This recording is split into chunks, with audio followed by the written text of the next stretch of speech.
Hey you guys, I'm going to be doing a quick lesson on how to use your protractor and everything you need to know in making angles and identifying angles. A couple things before we get started is knowing the difference between an acute angle, an obtuse angle, a right angle, and a straight angle. The reason why we need to know the difference is because when we are creating them, if you look at your protractor, there are numbers on two different sides. See over here we have 170 and 10, and over here we have 80 and 100. So you need to be sure to use the correct number. If you're using the 100 or the 80, you need to know why. So we're going to take a look at the difference real quick. Identify an acute angle is anything less than 90 degrees. So if we were making an acute angle, we would not be using the 100, we would be using the 80. For an obtuse angle, it's anything more than 90 degrees.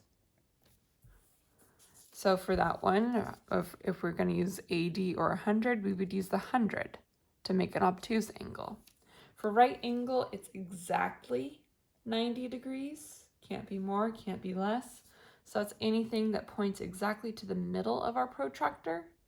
And a straight angle is exactly 180 degrees. And that's just a straight line. It just lays out flat. So now that we have those identified, we can get started on using our protractor. I'm going to be using the back side of this notebook here just so you can see the protractor a little bit better, because my protractor is just printed out on white paper and I just want to have a better background for you.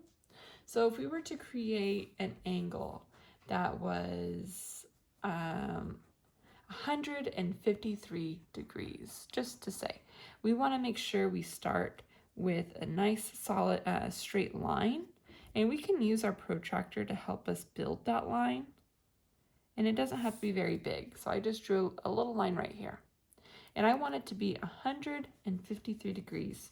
So what I'm going to do is I'm going to use the middle, the inside of my protractor here, right here. I'm going to line up my line right like that, and then I'm going to use my pen to kind of create a fan. So pointing out straight, it's exactly, if we have it right here, it's exactly 0 degrees. And then as we make it bigger and bigger, well, if I stopped right here, it says 150 degrees. So if I were to stop right here, just pretend, my angle would look like this. Let me zoom in a little bit. So that's what my angle would look like if I were to stop right there, and it's pointing to that 150-ish, around 150, 153. Now, does that look like an obtuse angle to you? No, that looks like an acute angle. So that's not where I'm going to stop. I'm going to keep using my pen, and I'm going to keep fanning out to the other side of the 90. Here's my 90. I'm going to keep going. And now I'm looking at these top numbers up here. Here's my 150. I'm going to go just a little bit more than that. It's about right there. Now you could make a big line from all the way over here, or you can just kind of guess. It's about like that. Draw your little arrows. And when we're using our protractors to begin with, it's okay if it's a guess, and it's okay if it's about. This is about 153 degrees. And the most important thing is that you didn't use that first line to make an acute angle, that you know that this is 153 degrees about, and it's obtuse. Make sure you created that obtuse angle. Now, you might get a couple questions where it says, just create an acute angle. So you could use your protractor, draw your line, and you can use any of these that make it an acute angle. So anything less than that 90. So you could draw a line right here. You could draw a line right here or right here. Any of these would be less than 90 degrees, and any of these would be okay to create an acute angle. This is acute because it's less than the 90 degrees. Now, you might see some angles that are pointing to the right side, starting out with our straight line. So let's practice doing that. So I'm going to come over here and I'm going to make a line going this way this time. So now my arrow's pointing that way. There's my vertex. So now my angle's pointing the other way. And let's say I wanted to create an angle that's 67 degrees. So 67 degrees, I get that in my head. And the first thing I need to think about, is this going to be an acute angle, right angle, obtuse, or straight? Well, it's less than 90 degrees, so that means it has to be an acute angle. So if we line it up with this center dot right here, that's in line with our vertex. Our line is straight with the protractor. Our first line is straight.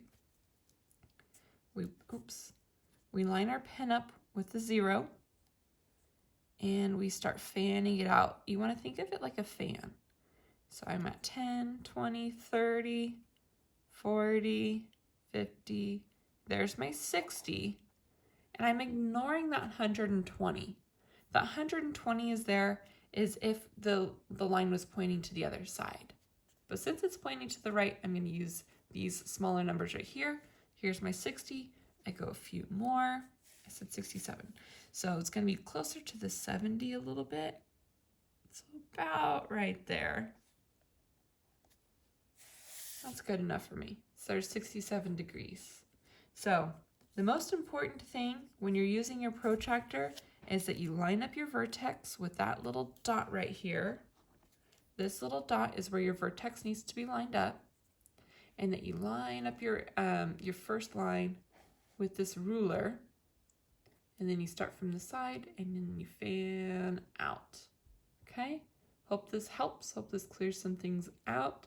To get a more accurate reading, you could use the bottom part of your ruler, but the top part works just fine too. You guys are just beginning to use your protractors, and this seems to be a little bit easier to use, so it doesn't have to be perfect. So I would just say to go with the part that's a little bit easier for you guys to use. The more accurate reading would be if you had a clear protractor and you could really use this imaginary line that's right here. This would be the 0. But we're just using a paper protractor right now, so this is good enough for the time being. Okay, I hope this helps a little bit. I'll see you guys later. Bye.